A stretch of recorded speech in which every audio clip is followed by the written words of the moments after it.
텔레그램에서 가장 유명한 것은 엠번방과 박사라고 불리는 피해 여성에게 접근한 뒤 약점을 잡고 점점 더 높은 수위의 성착취 영상을 요구했습니다. 어린 학생들을 지옥으로 몰아넣은 가해자를 포토라인에 세워달라며 요구했습니다.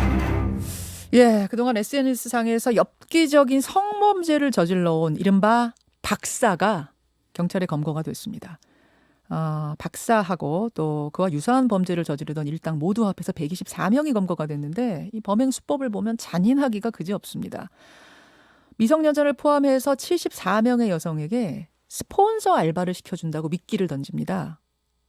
알바를 하기 위해선 나체 사진을 보내야 한다. 이렇게 한 뒤에 사진을 보내면 그걸 미끼로 협박해서 엽기 성착취물을 촬영하게 하고 그걸 남성 회원들이 보면서 즐긴 겁니다. 이 회원들은 돈을 내고 가입한 사람들인데요. 적게는 25만 원, 많게는 155만 원까지 냈습니다. 그리고 그들이 여성에게 찍으라고 강요한 영상은 그 내용을 차마 제가 방송에서 전달을 해드리기도 어려울 만큼 엽기적입니다.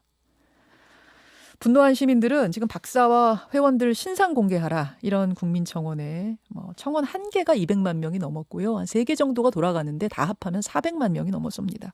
역대 최대 수치입니다. 자, 이 사건 깊게 들여다보죠. 경기대 범죄심리학과 이수정 교수부터 연결합니다.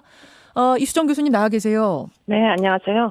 처음에 듣고 저는 참 기가 막혀서 믿기지 않을 정도던데 수많은 성범죄를 봐온 이수정 교수께서도 좀 더 많이 놀라셨습니까?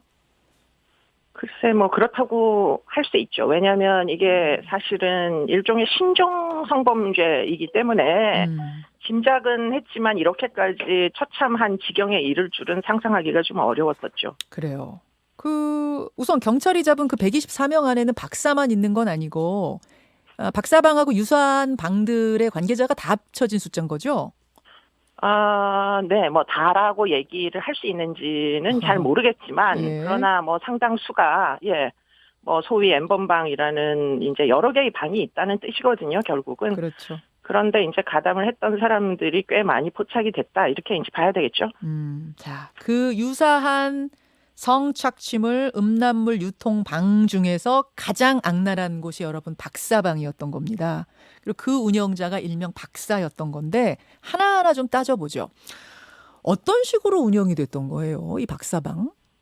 그러니까 아까 말씀하신 대로 이제 여러 가지 꿰임을 해서 이제 여성들을 꼬드깁니다. 근데 이제 여성들을 꼬드기는 대화 그 방, 소위 이제 SNS 등은 여러 가지 통로를 이용을 한 것 같아요. 트위터 상에서도 좀 일부 유인을 하고 또 이제 기존의 채팅 애플리케이션 이런 데서도 많은 이제 여성들에게 접근을 했던 걸로 보이고요. 그래서 결국에는 이제 그들로부터 여러 가지 아까도 말씀하신 그런 이제 영상과 개인정보를 빼냈는데요. 지금 이제 여기에 가담한 사람들이 굉장히 많은데 10,000명에는 이른다. 굉장히 활발하게 활동을 했던 사람이.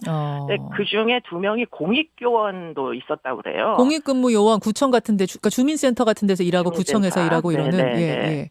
그러다 보니까 사실은 주민센터 같은 데서는 여러 가지 주민등록 관련 그 정보에 접근할 수 있는 권한이 있잖아요. 행자부 이제 네트워크에. 예. 그래서 지금 이 피해 여성들의 심지어는 10년 전 주소까지 모든 개인정보를 다 턴 겁니다. 본인의 개인정보뿐만 아니라 그 여성의 가족 정보까지 다 털어가지고 협박을 했다면서요? 네. 야. 그래가지고 어머니를 죽이겠으니 음란물을 스스로 제작을 해서 보내지 않으면 큰일이 날 거다. 이것만 하면 이제 더 이상 괴롭히지 않을게. 이런 식으로 유인을 해가지고 정말 끔찍한 이제 자체 제작. 이게 이제 카메라 등 이용 촬영죄가 적용이 되려면 실제로 이제 그 대상을 찍어야지 이게 적용이 되는데 문제는 이 사람들은 피해자들은 스스로의 이제 자위 영상이나 이런 것들을 찍어서 제공을 한 거죠. 그래서 결국 그걸로 이제 사람들이 볼 수 있게 유포를 시키는데 유포를 하는 방식이 아까 말씀하신 대로 텔레그램이라는 해외 서버를 둔 그렇기 때문에 수사가 난항을 거듭했던 그런 이제 그 방을 특별히 선택을 해가지고 거기다가 여러 가지 이제 주제별로 정리를 해가지고 탑재를 해서 등급이 있었다는 겁니다. 그래서 가장 단순 유저들이 이제 포함된 방이 있고 그리고는 맛보기 방. 그렇죠. 네. 그런데 그 사람들 중에 일부 불법 행위에 가담한 사람들, 예를 들자면 예, 예. 그러면 나도 음란물을 한번 제작을 해볼 테니까 그러면 나를 좀 더 등급이 높은 예컨대 심한 이제 영상을 보게 해달라 이러면 이제 등급을 올려준다는 거예요. 그래서 점점 이제 뭐 등급이 올라가서 뭐 가장 심한 가학적인 영상물 이런 것들은 뭐 일반 그 유저들에게는 제공을 안 하고 그들 돈을 이제 150만 원 정도까지를 예. 받았다고 합니다. 그래서 막대한 이제 가입료를 낸 사람들끼리 이제 서로 공유를 하면서 그렇죠. 심지어는 이제 그 방에서는 실시간 뭐 소위 아바타라는 게 있답니다. 그래가지고 시키는 대로 하는 거예요, 여성이? 네, 영상 보면서?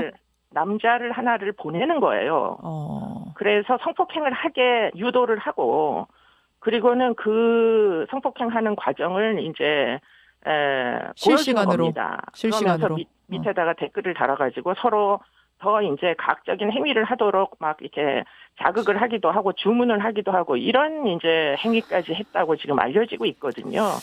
잠시만요, 때문에- 교수님. 잠시만요. 네, 그러니까 네, 이게 네. 지금 이런 유사한 범죄들이 꽤 많았는데 이번에 이토록 국민들이 분노하는 건 그 행위가 그 성착취 행위가 지금까지 기존에 봐오던 것을 훨씬 넘어서게 잔인해요. 지금 그렇습니다. 말씀하신 그것도 잔인합니다만 그 이상의 것들도 있었다면서 이거는 제가 방송으로 참 어떻게 말씀을 드려야 되나 좀 고민이 되지만 정확한 정보를 드려야 여러분들이 판단하실 수 있기 때문에 방송 가능하게 순화해서 좀 말씀해 주실 수 있을까요? 사례 몇 가지만. 글쎄, 뭐, 이게 지금 방송용인지, 뭐, 저도 알 수가 없지만, 어쨌든, 시민들이 알아야 뭐, 법이든, 뭐, 제도든 만들어지는 거니까. 예. 그래서 제가 굳이 말씀을 드리자면, 뭐, 성기에 이물질을 삽입시키는 거는 일단 기본적으로 하는 거고요.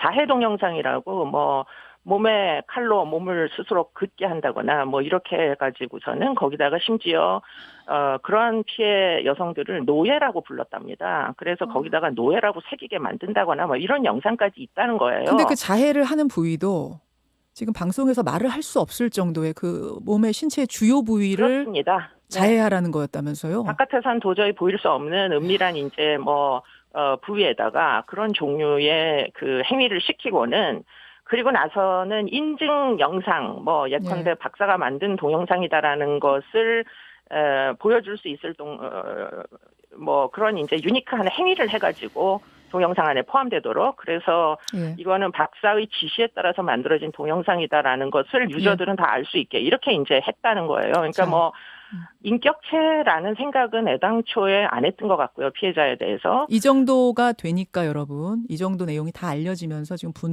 국민 분노가 극에 달하고 있는 건데 근데 박사방 개설된 게 2018년 12월이니까 한 1년 4개월 운영됐는데 이 박사란 인물의 신상을 아는 회원이 한 명도 없었다는 게 이게 사실입니까? 근데 이 조직은 우리가 이미 다 익히 다 봐왔지만 사실은 보이스피싱 조직하고 굉장히 비슷한 거예요. 그들도 어디 따로 만나가지고 뭐 오프라인에서 옛날의 조직범죄처럼 얼굴을 만나서 무슨 뭐 합의를 하고 명단을 만들고 이런 이제 그 상황 없이 온라인에서 여러 가지 서로 간에 이제 불법 행위를 해가면서 신뢰관계를 구축하는 겁니다. 아까 말씀드린 대로. 그래서 결국에는 너도 불법이고 나도 불법이니까 신고할 염려가 없다는 게 확인이 될 때 일종의 만나지 않은 온라인 조직으로 탄생을 하는 거죠. 자, 한 가지만 더 여쭐게요. 범죄 심리학자시니까 이 사람들 심리는 뭡니까? 글쎄, 뭐 현행법상 자기네들이 처벌을 받을 리 없다라는 확신이 있었던 것 같습니다. 그렇기 때문에 뭐 어떻게 보면 도덕적인 해이 뭐 그런 것들이 아주 만연돼 있었다 이렇게 봐야 되는 거고요. 더군다나 뭐 상당히 그 가장 높은 등급의 사람들은 이미 성일탈 예컨대 도착이 심하게 진행이 돼서 그런 분들은 경우에 따라서는 일반적인 이제 관계에선 도저히 만족감을 얻기 어려울 겁니다. 심지어는 치료도 필요한 대상이 되지 않았을까 하는 생각도 듭니다. 여기까지 말씀 듣죠. 교수님 고맙습니다. 고맙습니다. 예, 경기대학교 이수정 교수를 먼저 만나봤고요. 이 정도가 되니까 이제 강한 처벌을 요구하는 목소리가 높은 건데 정말로 박사 얼굴과 신상 공개가 가능한 건지 회원 명단 공개까지도 가능한 건지 짚어보겠습니다. 더불어민주당 표창원 의원 연결을 해보죠. 표 의원님 나와 계세요. 네, 안녕하세요. 경악, 분노, 충격 뭐 다양한 반응들 지금 들어오고 있는데 의원님은 어떠셨어요? 너무 화가 났고요. 저도 이제 부모 입장이기도 하기 때문에 그렇기도 하고요. 그 범죄 양상 자체가 많이 뭐 보도도 되고 했지만 일반적인 성범죄하고는 또 차원이 많이 다르지 않습니까? 예, 예. 어린이를 포함한 피해자들을 노예화시키는 우리가 그렇게 소리 높여 규탄 비난한 일제의 성노예화 2차 대전 당시에 예. 그것을 비견할 정도가 아닐까 싶고요. 더더군다나 이제 온라인 디지털 모바일 사회에서 피해자들의 신상이 마구 그 유포 공개되고 있다는 것은 그 피해를 참 가늠하기 어려울 정도이기 때문에 너무 좀 충격적입니다. 일단 처벌 부분인데 주범인 박사 지금까지 나온 걸로 추정할 때 어느 정도 형량이 가능하겠습니까? 글쎄요. 이거 어떻게 범죄 구성 요건에 대한 그 해석을 하느냐에 따라 좀 달라질 수가 있긴 한데요. 예, 예. 우리가 외신을 통해서 보는 해외 사례는 이런 정도면 뭐 수십 년 넘어 종신형까지도 가능할 텐데 우리나라는 사실 늘 지적하지만 성범죄에 대한 처벌 형량이 그렇게 높지 않습니다. 그렇죠. 더더군다나 이게 직접 어떤 육체적인 성폭력을 이 박사가 한 건 아니잖아요. 다른 회원에게 시킨 경우는 있어도 예. 그 부분이 이제 교사로 인정이 되느냐 여부 등에 따라서 징역 10년 상한 아래 위로 과연 어떻게 될지는 좀 재판을 봐야 알 것 같습니다. 그러니까 이게 지금 어떤 사람을 보내서 회원 중에 직원으로 분류된 그 적극적인 가담자들을 그 여성들 노예라고 불린 여성에게 보내서 성폭행도 시키고 실시간 캠으로 보면서 말입니다. 성폭행 시키고 더 끔찍한 행위들을 많이 시켰다는 건데 그럼에도 불구하고 박사는 시키기만 했기 때문에 직접적인 접촉이 없었기 때문에 뭐 그렇게 큰 형량을 받기 어렵다는 건가요? 그럴 가능성도 있다는 거죠. 그럴 우려도 존재하고 있고요. 우리 법원이 그동안 대단히 이제 해석은 법원은 당연히 보수적으로 해석을 하기 때문에 적극적으로 그런 행위들을 현행법에 입법 취지를 다 반영을 시켜서 실제 행한 성폭력 범죄자보다 더 무거운 교사범으로 볼 수 있느냐는 좀 지켜봐야 될 것 같습니다.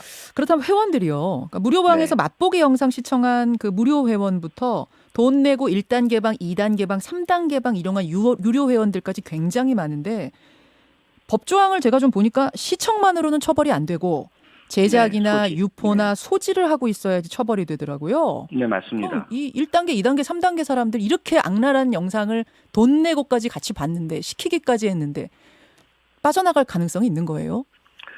일단 돈 내고 시청한 회원 가입 그 절차가 복잡하지 않습니까? 더군다나 이제 가상화폐까지 사용을 해야 하고 그 정도 과정과 절차라면 일단 그 시청이냐 소지냐의 여부를 떠나서 이 전체적인 범죄의 공범으로 뭐 볼 수 있다고 저는 생각을 하는데 이것을 이제 그 기소와 재판 단계에서 어떻게 받아들이냐는 좀 문제가 있고요. 또 하나는 말씀하신 것처럼 일단 그냥 시청만 가지고는 처벌할 수 있는 법이 우리나라에 없고요. 없더라고요.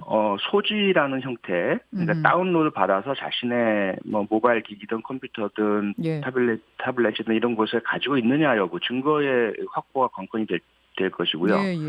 그마저도 미성년자 피해자에 대한 것일 경우 1년 이하 징역이라는 상당히 그 약한 처벌입니다. 그러다 보니까 지금 국민들께서 분노하시는 만큼의 법감정이 처벌에 연동될 수 있는 가능성이 상당히 낮아서 많이 좀 안타깝습니다, 현재.